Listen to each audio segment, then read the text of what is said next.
ऐसा डेवलपमेंट करने वाला काम ये मोदी सरकार और उनके आर्मी का ही काम है, जिनके एक आर्मी हमारे बीच में बैठे हुए हैं डॉक्टर जसवंत सिंह परमार सर। हमें बहुत खुशी है कि आपने समाज का भी सेवा का योगदान किया है और मेडिकल फील्ड में भी आपने सेवा का योगदान किया है। और मेडिकल से रिलेटेड जो है मैंने खुद वीडियो में देखा है कि जसवंत सिंह परमार सर पार्लियामेंट में जो है वहां पर जो कुछ स्पीच दे रहे थे और मुझे बहुत अच्छा लगा कि हमारे गोधरा को जो है जो लीड कर रहे हैं और वो हमारी पार्लियामेंट में वहां पर हमारे प्रॉब्लम्स को सॉल्व करने के लिए सजेशन दे रहे हैं। तो यहाँ पर मैं बुलाना चाहूंगा मंच पर टू से the few words on this occasion. Let us welcome doctor Jaswant Singh Parmar sir.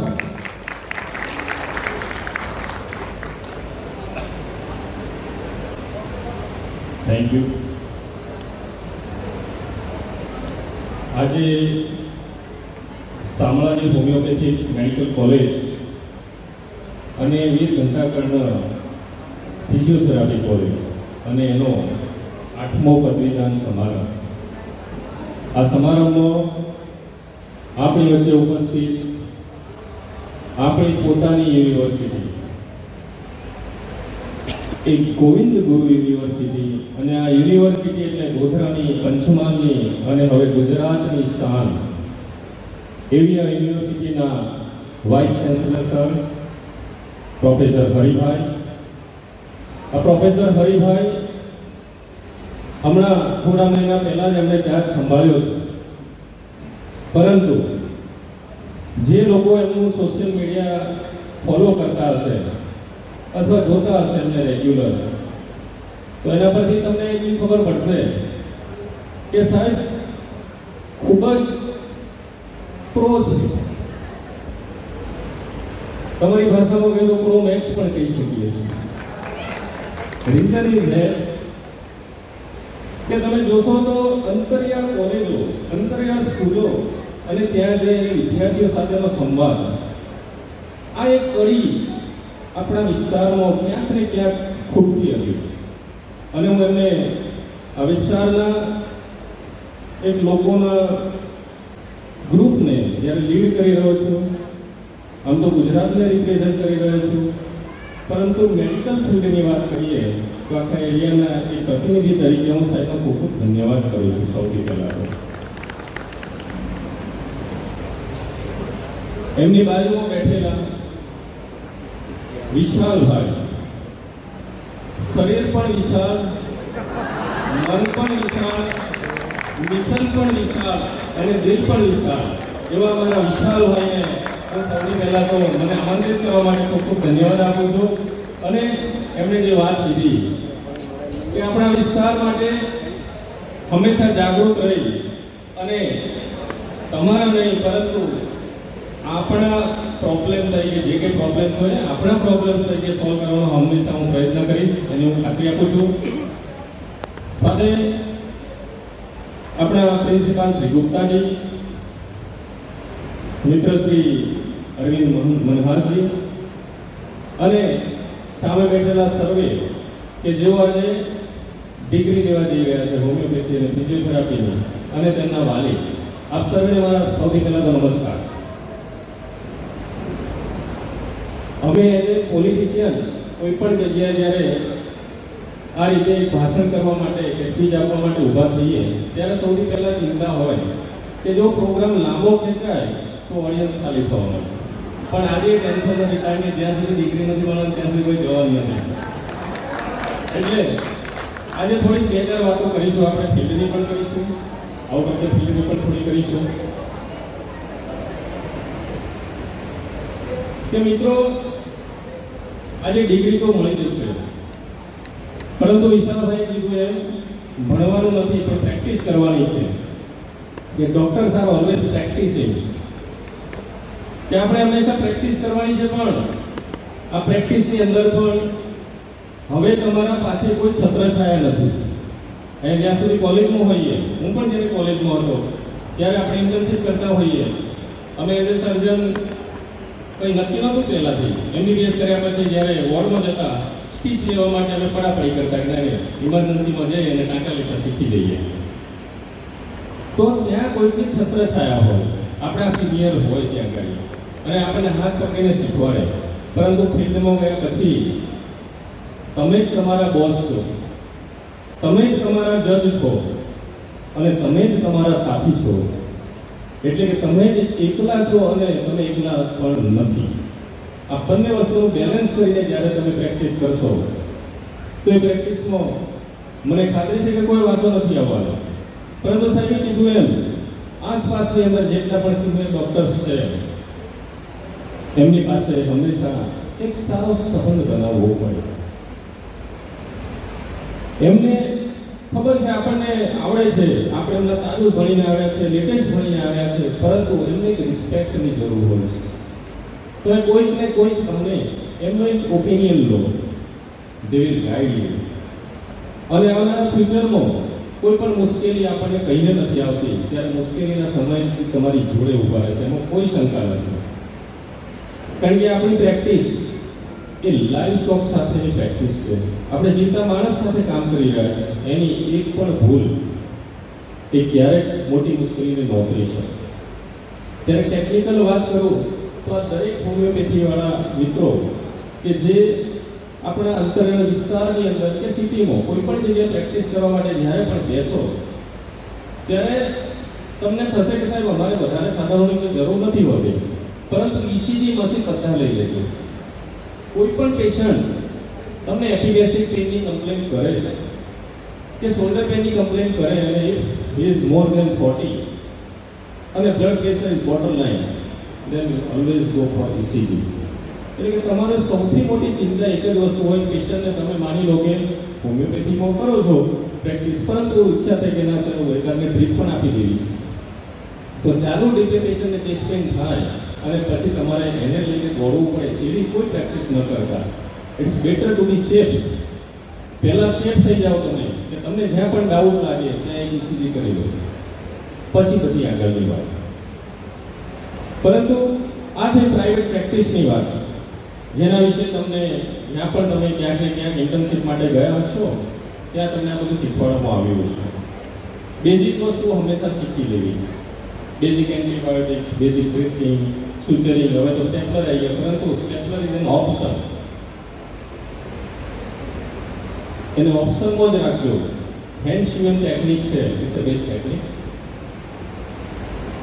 પરંતુ આપણે બધા એક સોસાયટીની અંદર જવાના છે, સમાજમાં જવાના છે. મોટી મોટી કોર્પોરેટ્સ, મલ્ટીનેશનલ કંપની, એમાં પણ 2% CSR એક્ટિવિટી રાખવામાં આવે છે, કોર્પોરેટ સોશિયલ રિસ્પોન્સિબિલિટી. હવે જો કંપનીઓ 2% CSR ફંડ રાખતી હોય છે તો આપણે શું? આપણું તો આખું જીવન જ CSR છે, આપણું આખું જીવન સોશિયલ રિસ્પોન્સિબિલિટી છે. 2047નું વિકસિત ભારત અહીંયા બેઠું છે, તમારા બધાના હાથમાં છે કે વિકસિત ભારતને આપણે એટલું ઝડપથી સાકાર કરવું. એ સ્વપ્ન મોદી સાહેબનું એ સ્વપ્ન એ આપણા બધાનું સ્વપ્ન છે. અને ભારતના ઉજ્જવળ ભવિષ્ય માટે તમારી એક એક એક્ટિવિટી એટલી જ મહત્વપૂર્ણ છે. તમને થશે કે સાહેબ 5.5 વર્ષ અમારા વાલીએ અમને ભણાવ્યા અને જે ખર્ચો થયો એ કાઢવો તો પડશે. આપણી એજની સરખામણીમાં આપણી મેચ્યોરિટી પણ એટલી જ હોય છે. ઈશ્વરે એની ગોઠવણ કરેલી છે. હોર્મોન્સના રસ એવા હોય છે કે જેની અંદર આપણે ઘણી વખતે આપણી રિસ્પોન્સિબિલિટી થોડી ભૂલતા હોઈએ છીએ અથવા તો થોડા સાઈડ ટ્રેક થતા હોઈએ છીએ. ત્યારે તમે બધા રિસ્પોન્સિબલ માણસો છો અને એ રિસ્પોન્સિબિલિટીની અંદર પૈસાને પ્રાધાન્ય આપવું પણ એટલું બધું પણ ન આપવું. Money is a by product of your routine practice, your dedication. તમે જે સમાજની અંદર જઈને જે કામ કરવાના છો એ કામ કરવાના છો અને એની સાઇડ પ્રોડક્ટ છે, એની બાય પ્રોડક્ટ છે. એ મુખ્ય પ્રોડક્ટ નથી. તમારી મુખ્ય પ્રોડક્ટ શું હોવી જોઈએ? તો કે સમય પ્રમાણે આપણા વિઝનની અંદર પણ ઇમ્પ્રુવમેન્ટ કરવાની જરૂર પડતી હોય છે. સામાન્ય રીતે આપણો ગોલ નિશ્ચિત હોય કે મારે શું કરવાનું છે આગળ. ડૉક્ટર બની ગયા, હવે શું? તો કે છે કે આપણે ડૉક્ટરો બધા સમાજનું ઘરેણું છે. તમે અંતરિયાળ ગામમાં જશો એટલે તમને ભગવાન તરીકે પૂજે છે. ત્યાં હું જઈશ અને તમારામાંથી કોઈ જશે જોડે ઊભા હશે તો ત્યાં ડોક્ટર શબ્દ જ વાપરવામાં આવશે. એના મોટા ડોક્ટર છે, એના નામે ડોક્ટર છે એવું નહીં, ડોક્ટર રિમેન્સ છે. એટલે તમારે બધાએ આ એક બહુ મોટી રિસ્પોન્સિબિલિટી છે. સમાજની અંદર જઈ અને તમારે કરવાનું છે શું? તો કે 2047ના ભારત માટે આપણે આપણા સમાજને ટ્રાન્સફોર્મ કરવાનું છે. આ ટ્રાન્સફોર્મ કરવા માટે શું કરવું પડશે? તો એના માટે તમારે સૌથી પહેલા તો ટ્રસ્ટ બિલ્ડ કરવો પડશે. ટ્રસ્ટ બિલ્ડ કરવા માટે તમારો વ્યવહાર દર્દીઓ સાથે જ નહીં, પણ જે વિસ્તારમાં તમે બેઠા છો એ વિસ્તારના લોકો સાથેનો તમારો વ્યવહાર એક પાર હોવો જોઈએ. તમે લોકોની ભાષામાં વાત કરતા શીખો. કે હું ભણેલો છું એટલે હું ઇંગ્લિશમાં થોડું બોલીશ, હું સારી ટર્મિનોલોજી બોલીશ, એને થોડુંક ટાઈમ માટે આપણે સાઈડમાં મૂકી દેવું પડશે. મિત્રો સાથે બરાબર છે, પરંતુ જ્યારે દર્દી સાથે વાત કરતા હો ત્યારે તમે દર્દીની ભાષામાં વાત કરો. અને જે દિવસે તમે દર્દીની ભાષામાં વાત કરતા શીખી જશો તે દિવસે તમને સક્સેસ થતા કોઈ નહીં રોકી શકે. અને ઓલવેઝ તમે જ્યારે હિસ્ટ્રી લેતા હો ત્યારે દર્દીના ખભે એટલીસ્ટ એક વખત હાથ મૂકવાનો પ્રયત્ન કરજો.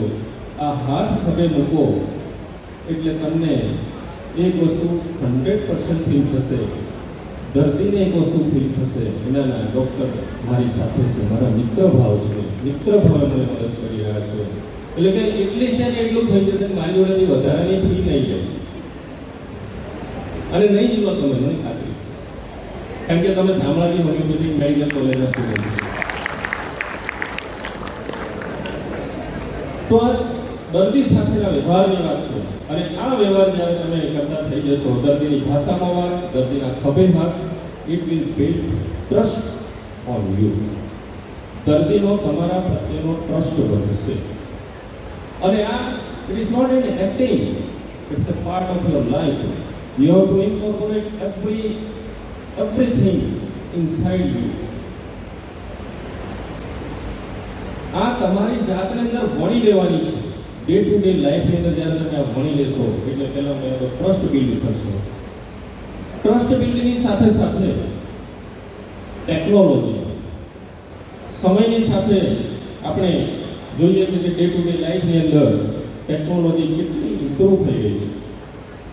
આજે તમે વિચાર કરશો કે brain computer interface it's the latest one, not latest 2 years back, કે જેની અંદર એક વ્યક્તિના મિડ બ્રેઇનની અંદર એક કમ્પ્યુટર ચિપ ઇમ્પ્લાન્ટ કરવામાં આવે છે અને પછી એ કમ્પ્યુટરને પોતાની આઈઝની મૂવમેન્ટથી એને ઓપરેટ કરે છે. જ્યારે ટેકનોલોજી આટલે સુધી પહોંચી ગઈ હોય ત્યારે આપણે પાછળ કેમ રહીએ? એટલે કે તમે તમારા બ્રેઇનનો ઉપયોગ કરી તમારા મિત્રની મદદ લઈ, જે ટેકનોલોજીની અંદર અગ્રેસર છે એવા મિત્રોનો મદદ લઈ અને કંઈક સારા એપ ડેવલપ કરો કે જેની અંદર પેશન્ટનું diagnosis particularly homoeopathic point of view સરળ થઈ જાય. મને એટલી ખાતરી છે કે આ હોમિયોપેથી એવી રીતિ છે સાહેબ કે જેની અંદર એક પેશન્ટ આગળ તમે 1 કલાક આપો તો પણ ઓછો પડે અને પોતાના માતા પિતા કે પોતાના ભાઈ બહેન જાણે એના કરતાં વધારે હોમિયોપેથિક ડોક્ટર એ પેશન્ટ વિશે જાણતો. બરાબર છે ને? અને એટલું જાણશો ત્યારે તમારો ડાયગ્નોસિસ પરફેક્ટ થશે. સમાજની અંદર જઈ અને તમે પંચમહાલના છો અને હું સંસદમાં પણ પંચમહાલ જ નહીં પરંતુ પંચમહાલ જેવા આપણા લગભગ 10 જિલ્લા અને ગુજરાત જેવા 17 જેટલા રાજ્યોની અંદર સિકલ સેલ, થેલેસેમિયા આ 2 મોસ્ટ કોમન ડિસીઝીસ છે. એ સિવાય it is called rare diseases, but rare is common in this 17 states. જ્યાં સુધી આપણે બાય અલ્લાહ દરેક વ્યક્તિ આપણી જોડે જે જોડાયેલો છે એ વ્યક્તિને ગરીબીમાંથી બહાર લાવવાનો પ્રયત્ન નહીં કરીએ ત્યાં સુધી આ વિકસિત ભારતનું સ્વપ્ન અધૂરું રહેશે. કદાચ આપણે આર્થિક રીતે થઈ જઈશું ત્રીજા નંબરની ઇકોનોમી પણ બની જઈશું. માથાદીઠ ઇન્કમ આપણી 12 લાખ 15 લાખે પહોંચી પણ જશે. તેનાથી આપણે વિકસિત આર્થિક રીતે કહેવાઈશું. પરંતુ આર્થિક જ નહીં, સામાજિક અને સાંસ્કૃતિક બંને રીતે પણ આપણે ડેવલપ થવું પડશે. આપણે દુનિયાને રાહ બતાવવાની છે. નેટ ઝીરો પણ કરવાનું છે, ભ્રષ્ટાચારને ઝીરો પણ કરવાનો છે.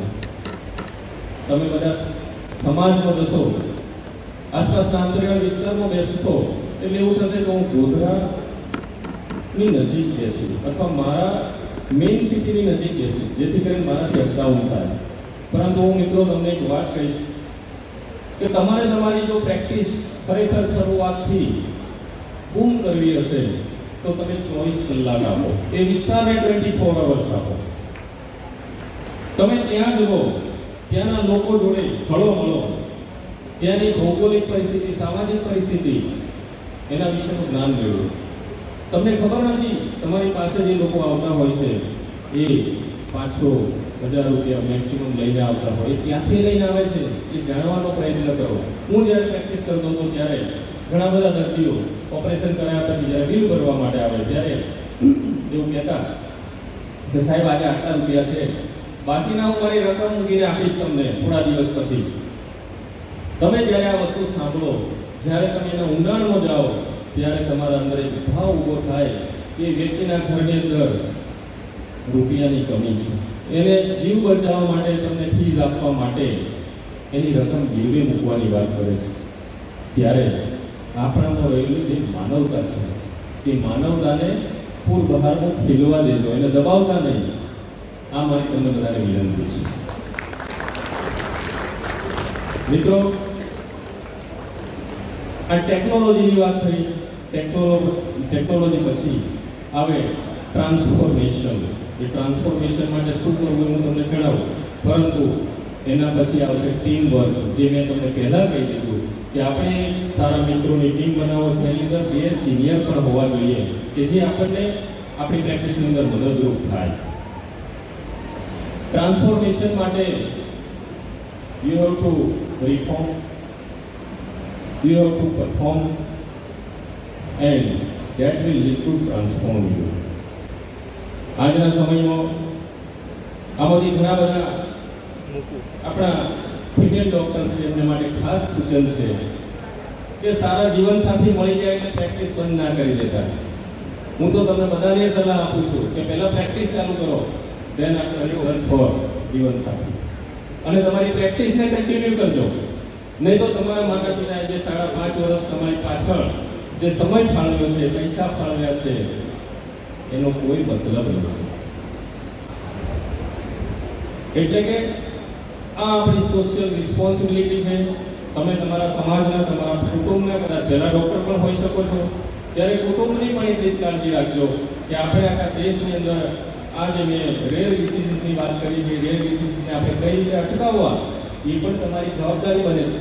સિકલ સેલને આપણે ખબર છે કે અત્યારે મોલેક્યુલર ટેકનોલોજી આવી ગઈ છે, molecular knife, molecular scissor, latest technology આવી ગઈ છે, પણ it's too costly in crores, તો એ આપણે એપ્લાય નથી કરી શકવાના. Then the prevention is better than cure. તમારે એનું કાઉન્સિલિંગ કરવાનું છે. પંચમહાલ જિલ્લાની અંદર જેટલા પણ બેસવાના છે, દાહોદ, છોટાઉદેપુર કે આખો જે એવું કહેવાય કે ઉમરગામથી, એટલે કે આહવાથી ઉમરગામ સુધીનો જે કંઈ અંબાજીથી ઉમરગામ સુધીનો જેટલો પણ પટ્ટો છે, એ પટ્ટાની અંદર જેટલા પણ લોકો બેસવાના છે, અને મારી ખાસ વિનંતી છે કે તમને જે જગ્યાએ સિકલ સેલના દર્દીઓ જોવા મળે એમનું કાઉન્સિલિંગ કરજો, એમનું મેરેજ કઈ રીતે કરવું. સિકલ સેલ ડિસીઝવાળાને નોર્મલ વ્યક્તિ જોડે કરવું પડે મેરેજ, પેટવાળા જોડે મેરેજ થાય તો શું શું એને કોમ્પ્લિકેશન થઈ શકે, ડિસીઝવાળા જોડે જો થાય તો શું કોમ્પ્લિકેશન થઈ શકે. મતલબ કે મેં સંસદમાં એક શબ્દ વાપર્યો હતો સાહેબ કે આપણા સાહેબે જન્મ કુંડળી ટુ જીવન કુંડળી સુધીની સફર આપણને તે કરાવી છે. એટલે કે જન્મ કુંડળી મેળવો તો વેલ એન્ડ ગુડ, પરંતુ સાથે સાથે તમે બધા પણ જ્યારે ફ્યુચરમાં તમારા આગળનું જીવન સ્ટાર્ટ કરવા જાઓ ત્યારે જીનોમ ટાઈપિંગ કરાવજો, જીનોમ કુંડળી મેચ કરજો અને પછી મેચ કરજો.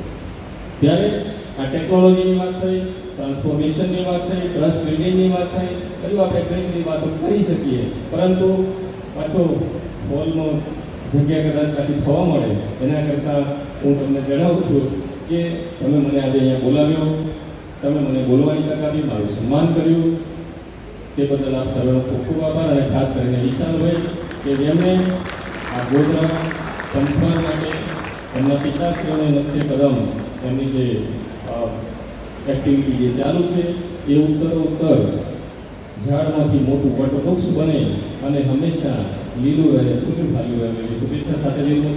Thank you. જય હિન્દ. ભારત માતા કી જય.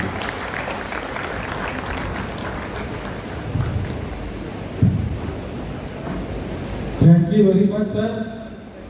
Nice and very good and excellent guidance to our coming doctors for Shri Shamraji Ayurvedic Medical College and Physiotherapy College.